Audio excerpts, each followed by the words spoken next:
Hello, hello, true seekers all over the world. This is Matthew Beavers back to the Covenant. Hope you have an amazing day wherever you're at. So in this video, I want to discuss a very important question. Why the lie? So if you're ever talking to somebody about the true shape of the earth, and this question comes up, send them this video or share some of the stuff I'm going to share in this video. So I know a person, a pilot, who actually lived next door to him. Interesting.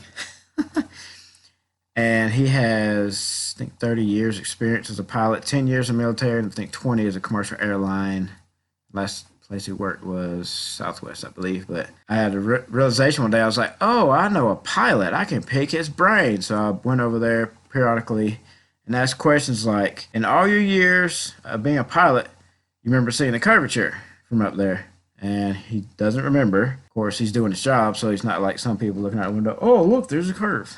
And then another question I asked him, which is very telling, I asked him, once you get to cruising altitude from that point to your descent, what happens? And I got him to admit pretty much that they don't do hardly anything. And I jokingly said, is that where the term autopilot comes from?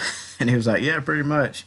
He said they make slight adjustments, but for the most part, they don't do much. So that's very telling. So me and my wife were over at their house, I think one day last week, and the true shape of the earth came up, and of course they were mentioning the normal stuff. Gravity came up and other topics, and then his wife, eventually he went and got on the phone. He had stuff to take care of, and we were just discussing it with his wife, and she brought up why the lie. She didn't say why the lie, but she pretty much was like, why does all this matter? Da, da, da. So I want to cover that in depth in this video. Hopefully it'll be under 10 minutes, hopefully.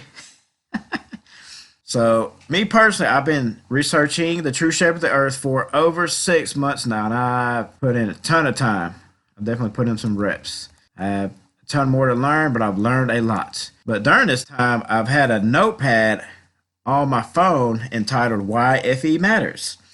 And periodically, I go back to it and add different reasons why I think it matters. And at the top of it, I got, if they are lying, there's a reason they're lying. So, I want to read, I got 16 reasons, and I'm sure I could add more, but if there's one that you think, and it's not on this list, I don't mention it, I would love for you to leave it in the comments, because everybody has different perspective on things, and people think differently. So number one, it's a mockery to the entire creation story, including the weekly Sabbath. Number two, the heliocentric model Earth is just a ball spinning in a vast space filled with billions of other planets, stars, and galaxies.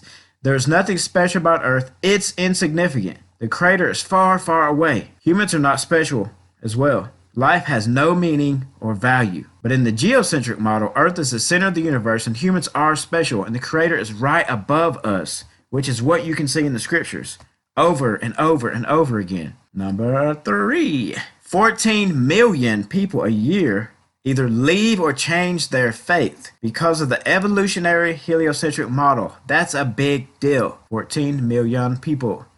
Number four, we are programmed from our culture to read scripture and not believe what it says about his creation, especially Genesis chapter 1 specifically, to question if scripture really is true or not. Number five, the Big Bang Theory and evolution are connected to the heliocentric model, which teach us the Most High is not real. Some of these kind of mesh together, but just read them anyways. I hope you're blessed by them. Six, it's all hiding the Creator from the people of Earth to keep them distracted from Him. Ancient Aliens is a great example of this in their propaganda that they push. It's ridiculous. Number seven, it's helping people come to keeping Sabbath and the feast days, including atheists. So it's helping people to come to the truth of the scriptures. Number eight, NASA, yep, you know I had to mention NASA here, gets over $50 million of taxpayer money to lie about space travel, and the shape of the earth every day. Now,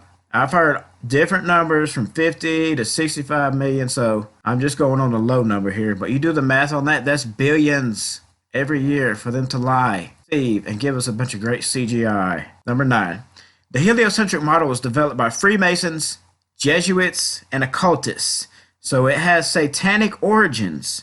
So if we believe in it, we are believing in satanic doctrine. That's a stout one. Finish just on that one. Number 10, believing the truth matters. If you don't believe in the truth, you are believing in and accepting a lie. You're being deceived. Number 11, Believers reject evolution and the Big Bang theories, but accept heliocentric model and the Earth being a round globe when Scripture doesn't even show that. Some of them even try to prove the heliocentric model from Scripture, misrepresenting verses like Isaiah 40, verse 22. The problem is that the heliocentric model of the universe and evolution are intimately yoked together. You can't have one without the other. It's like a peanut butter and jelly sandwich. 12. NASA's satanic origins. It was started by Aleister Crowley, Nazis, Freemasons, and magicians. Their programs and missions are almost always named after pagan deities like Artemis, Apollo, so on and so forth. Number 13.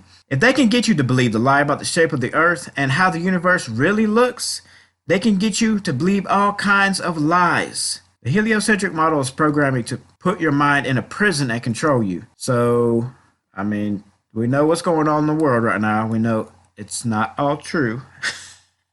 So if you accept the heliocentric model, they can pull the wool over your eyes on what's going on in the world right now. I'm not going to say anything. I'm going to self-censor myself. So basically, if you believe this big lie, they can get you to fall for any lie, no matter how the size, because this is a big lie. Number 14. If you don't understand this, you don't fully understand y'all's creation and over 500 scripture verses. That's a big deal. You can't understand end-time prophecy if you don't understand cosmology. Number 15. Connection between the number 666 and the Earth. The Earth orbits around the Sun at 66,600 miles per hour. Curvature of 1 square miles is 666 feet. Earth tilts at 66.6 degrees. Even people that don't believe in the scriptures understands the importance of the number 666. So I don't have to read a verse from Revelations 13. It's not necessary. And last but definitely not least, number 16, the acceptance of the heliocentric model is part of the strong delusion Paul talked about in 2 Thessalonians 2, 9 through 12. Notice I said part. I didn't say it's the whole strong delusion. It's part of it. 9. The coming of the lawless one is according to the working of Satan with all power and signs and wonders and falsehood. You don't think NASA does signs and wonders that deceive with falsehood? And with all deceit of unrighteousness in those perishing, because they did not receive the love of the truth in order for them to be saved. And for this reason, Elohim sending them a working of delusion for them to believe the falsehood. So again, I said part of the strong delusion. There's other things too. Now I want to look at other reasons why this matters for people that believe in the scripture. So a couple images I'm going to put in the video. And I borrowed them from the Flat Earth Brothers. If you haven't subscribed to his channel already, what are you doing? Stop playing. Go over there and subscribe now. So the first image is heliocentric, and it's a breakdown of the word. Helio equals short for the sun god Helios. Centric equals centered around.